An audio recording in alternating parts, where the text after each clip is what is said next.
16 years ago on this day, we concluded the 90-day wholeness program in this place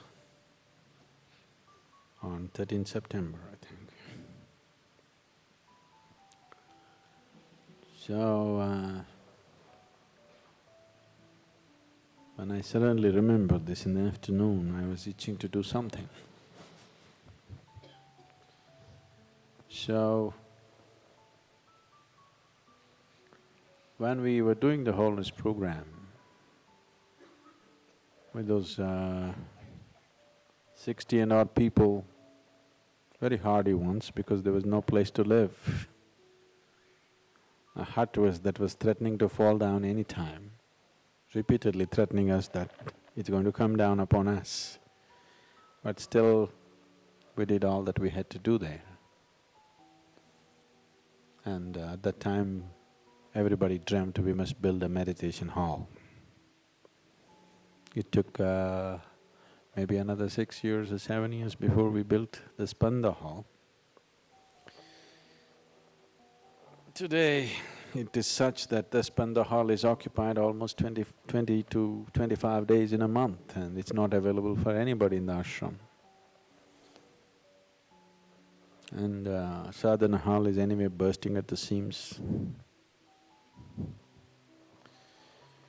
So, today we started a project called Adi Yogi Alayam, a south-facing, a meditation hall which is south-facing, because Adi Yogi, when he sat as a guru, he sat south-facing.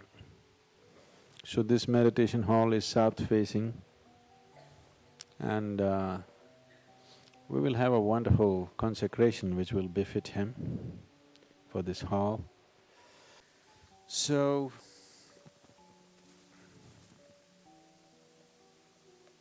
you like the name, Adi Yogi Alayam?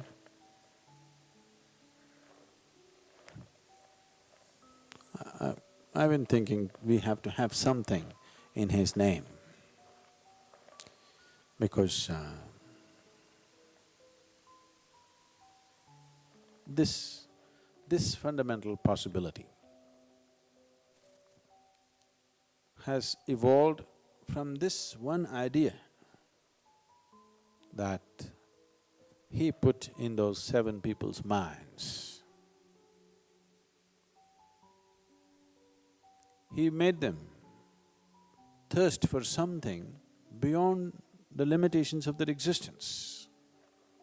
He put this hunger into their stomach. He put this hunger into their hearts that they want to be something more than what we normally know as a human being. Every creature has come with a framework. An ant can do certain things. I'm sure there are some champion ants which can do little more, but within that framework. A tiger can do something, but within that framework. An elephant can do something, but within that framework. A human being can do something within that framework. A certain dimension of whatever. He put this idea that you don't have to limit yourself to your dimension.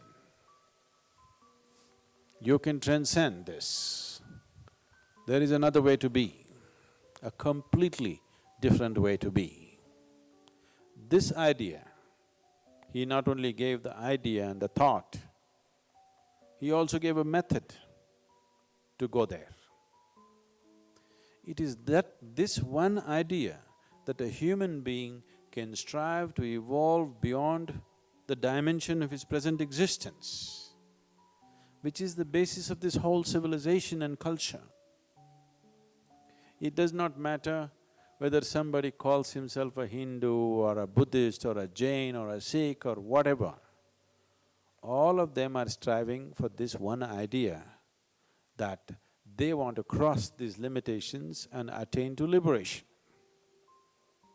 The idea of mukti The whole culture is… the centerpiece is mukti, please see. Everything that we are doing here in this culture is essentially towards that there is a possibility of transcending all limitations and getting there. There has never been a more revolutionary idea on this planet. Since his time, nobody has come up with a more revolutionary idea than this, that you can transcend the very limitation, the very dimension in which you exist. When I was in United States, somebody asked me who is one person in the Western world who has played a big role in, evolving human consciousness.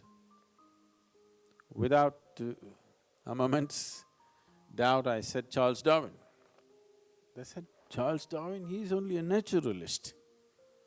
I said, for the Western world, he's the one who gave the idea that you can evolve. So Charles Darwin, though in no way was he spiritual, he saw this thing in nature, that everything is evolving.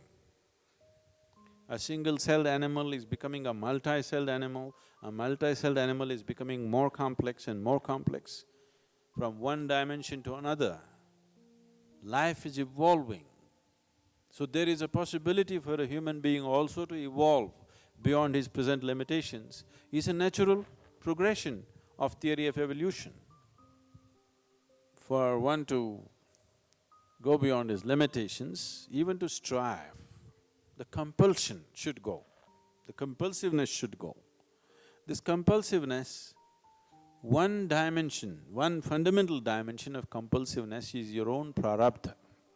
Prarabdha is the allotted karma, and it is like a coiled spring, it wants to find expression.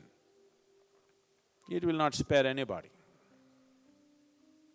So the best thing is to exhaust the prarabdha as quickly as possible with immense activity, so that if you sit, there is nothing compulsive in you. If you sit here, you just sit here, that's all.